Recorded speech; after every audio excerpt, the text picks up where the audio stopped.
নমস্কাৰ, মই প্ৰাঞ্জল বৰা। এটা নতুন ভিডিঅ'লৈ আপোনালোকক স্বাগতম জনাইছোঁ। আজি আমি আলোচনা কৰিম কিয় মানুহে SIP বন্ধ কৰিছে। ৰিচেণ্টলি এটা ৰিপৰ্টে কয় যে 88% মানুহে যোৱা 6 মাহত SIP বন্ধ কৰিছে। চ' ইয়াৰ কাৰণ কি? ইয়াৰ কাৰণ হ'ল কি এৱাৰনেছ যেতিয়া মানুহৰ নাথাকে, ডাইৰেক্ট ইউটিউব ভিডিঅ' চাই পেলাই যিবিলাক মানুহে ইনভেষ্ট কৰে, সেই মানুহখিনিয়ে কি হয় অতি সহজে সোনকালে 2-3 মাহতে কি SIP বন্ধ কৰে। স্পেচিয়েলি যেতিয়া আমাৰ শ্বেয়াৰ মাৰ্কেট ডাউন হৈ থাকে বা ছাইডৱেজ হৈ থাকে, সেইটো সময়ত কি হয় নতুন যিখিনি ইনভেষ্টৰ আছে সেইখিনিয়ে SIP বন্ধ কৰি শ্বেয়াৰ মাৰ্কেট বা মিউচুৱেল ফাণ্ড এক্সিট কৰি গুচি যায়। চ' এইটো হ'ল মেইন কথা। আপোনালোকে যেতিয়া মিউচুৱেল ফাণ্ডত ইনভেষ্ট কৰিব, তেতিয়াহ'লে আপোনালোকৰ হাতত দুই ধৰণৰ ফাণ্ড থাকিব। এটা হ'ল কি? এটা হ'ল ডাইৰেক্ট প্লেন আৰু এটা হ'ল ৰেগুলাৰ প্লেন।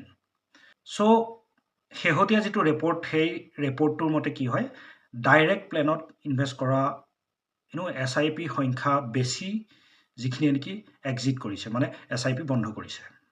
এইটো কি কাৰণে হয়? ইয়াৰ আগতে আমি এটা কথা জানি লওঁ, ডাইৰেক্ট প্লেন আৰু ৰেগুলাৰ প্লেনৰ মাজত পাৰ্থক্য কি? ডাইৰেক্ট প্লেন মানে হ'ল কি, আপোনালোকৰ মাজত কোনো এজেণ্ট নাথাকিব। এজেণ্ট বা ব্ৰকাৰ বুলি ক'ব পাৰে, বা ডিষ্ট্ৰিবিউটৰ বুলি ক'ব পাৰে। কোনো ডিষ্ট্ৰিবিউটৰ নাথাকিব। সেই প্লেনবিলাক হ'ল ডাইৰেক্ট প্লেন। ইয়াত কি হয়, আপোনালোকৰ যিটো এক্সপেন্স ৰেচিঅ' থাকে, সেইটো অকণমান কম হয়।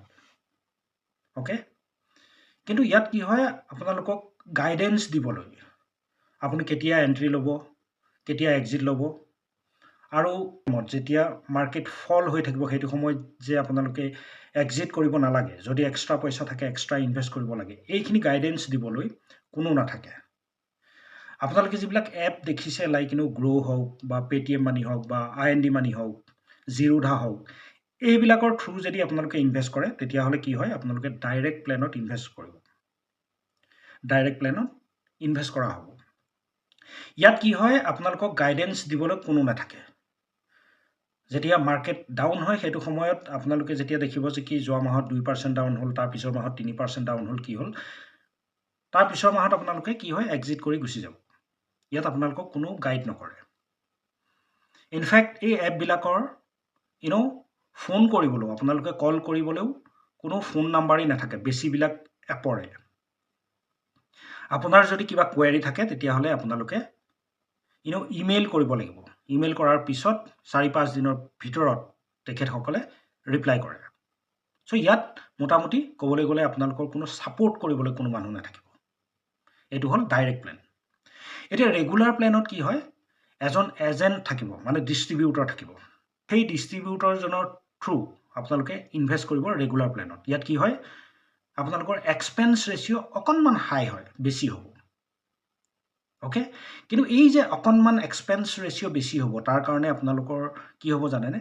আপোনালোকৰ ছাপোৰ্ট হিচাপে এজন ডিষ্ট্ৰিবিউটৰ এনি টাইম থাকিব। সেই ডিষ্ট্ৰিবিউটৰজনে আপোনালোকক যিকোনো মুহূৰ্ততে ছাপোৰ্ট কৰি থাকিব, ফোন কৰি বা হোৱাটছআপ কৰি, যে এইটো সময়ত আপোনালোকে এক্সিট কৰিব নালাগে, কিয় নালাগে সেইখিনি ধুনীয়াকৈ বুজাই দিব পাৰিব। ইনফেক্ট আৰু বহুখিনি কথা তেওঁ বুজাই দিব পাৰিব, লাইক কোনটো স্কিম আপোনালোকে বাছি ল'ব, আপোনালোকৰ ৰিস্ক কি, আৰু কিমান দীঘলীয়া সময়ৰ কাৰণে আপোনালোকে ইনভেষ্টেড থাকিব বিচাৰে, এই গোটেইখিনি চালি জাৰি চাই তেওঁ কি কৰিব, প্লেন আপোনাৰ বাবে বাছনি কৰিব। আৰু এনেকুৱা সময়ত যোৱা 2-3 মাহ কি হ'ল, আমাৰ শ্বেয়াৰ মাৰ্কেট মোটামুটি 8-10% মাইনাছ হৈ আছে। চ' এইখিনি সময়ত কি হৈছে, যিবিলাক ডাইৰেক্ট প্লেন আছে, most of the direct plan SIP বন্ধ হৈছে। চ' যদি মোক আপোনালোকে সোধে, আপোনালোকে ক'ত ইনভেষ্ট কৰিব, ডাইৰেক্ট প্লেন নে ৰেগুলাৰ প্লেন? ৰেগুলাৰ প্লেনত যদিও আপোনালোকৰ এক্সপেন্স ৰেচিঅ' অকণমান বেছি হয়, কিন্তু মই ৰেকমেণ্ড কৰিম যে কি আপোনালোকে ৰেগুলাৰ প্লেনত ইনভেষ্ট কৰাটো উচিত। কিয়নো আপোনালোকৰ যিটো টাৰ্গেট এমাউণ্ট, আপোনালোকে টাৰ্গেট পোৱালৈকে এজন ডিষ্ট্ৰিবিউটৰ আপোনালোকৰ কাষত সদায় থাকিব। চ' অকণমান এক্সপেন্স ৰেচিঅ' হাই হ'ব, সেইটোক লৈ মাইণ্ড নকৰিব, regular plan is the best. এইটো এটা ট্ৰেণ্ডিং টপিক যে কি আপোনালোকে ৰেগুলাৰ প্লেন ল'ব নে ডাইৰেক্ট প্লেন ল'ব। ইউটিউবত আপোনালোকে পাই যাব যে কি ডাইৰেক্ট প্লেন ল'লে বেছি বেনিফিট হয় ইনফেক্ট কি হয় জানেনে ডাইৰেক্ট প্লেন টিকিয়েই নাথাকে most of the direct plan বন্ধ হৈ যায় কিন্তু এই ৰেগুলাৰ প্লেনবিলাক থাকি যায় চ' মই ভাবোঁ আপোনালোকে যদি ইনভেষ্টিং কৰিব বিচাৰিছে তেতিয়াহ'লে কোনোবা এজন ডিষ্ট্ৰিবিউটৰ থ্ৰু ৰেগুলাৰ প্লেনত ইনভেষ্ট কৰাটো উচিত যদি ভিডিঅ'টো ভাল লাগিলে এটা লাইক কৰিব থেংক ইউ